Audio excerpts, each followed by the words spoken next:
And happy Friday and happy Zoo Day. Today we are going to take you out live to the San Diego Zoo and introduce you to some sloth bears. Yay, Marco is there smiling for us, as you do, Marco. Love it. Sloth bears. They're not sloth.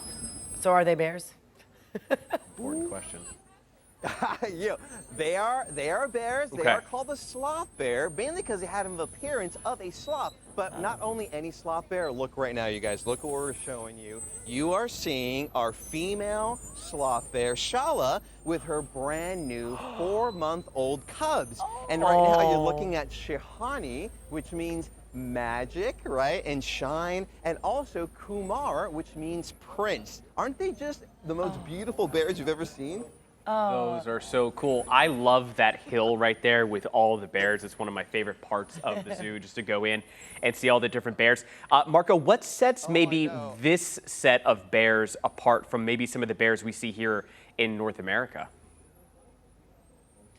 Oh, I absolutely love that question. So these are the specialist bears. So think about your giant panda, which is also a bear, but also a specialist. Giant panda thriving on bamboo. This particular species you're going to find in the subcontinent of India and Asia, and they love insects. So termites, ants, they actually have a little bit of a gap in their teeth to actually suck up all those types of insects. Now, as you're looking at them maneuver about, look at the claws there. Even on the youngsters, you see the claws developing. They have to have very strong claws, which is another reason why they get the name sloth bear, almost reminiscent to the nails of a sloth, and that's what they use to rip open the termite mounds or the ant mounds. They also have another weird adaptation, hairs that go into the nostrils that can cover the openings of the nostrils, so while they're munching on those termites or ants, those insects don't crawl right up that passageway. That is fascinating. And look how playful these two little ones are. Cubs. Oh my goodness, it's so fun. We get to see the babies together,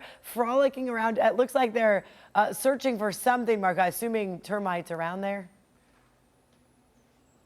Yeah, exactly right. Today's a very special day for you guys, especially for CBS 8. We wanted to give you a wonderful experience. So they're doing foraging right now of insects, particularly mealworms, which you're seeing at the moment. And you know, what's so exciting, not only how adorable they are and what a unique bear species, but remember all the conservation work that we do, you know? Regrettably, this animal's not doing so good out in the wild. There's a lot of wildlife trafficking and poaching being done with this particular species. In fact, this bear interacts with a lot of human beings. The largest attack, actually, of bears comes from the sloth bear, and that's regrettably because of the interaction between human beings and their natural habitat. These bears want to avoid conflict. So we got to remember to give animals their space and not to support wildlife trafficking practices, right? Okay. Yeah, Marco, real quick before we go, you mentioned that their primary diet consists of bugs. That seems like a very small food for such a large animal. And I mean, how do they sustain themselves on bugs, right? I mean...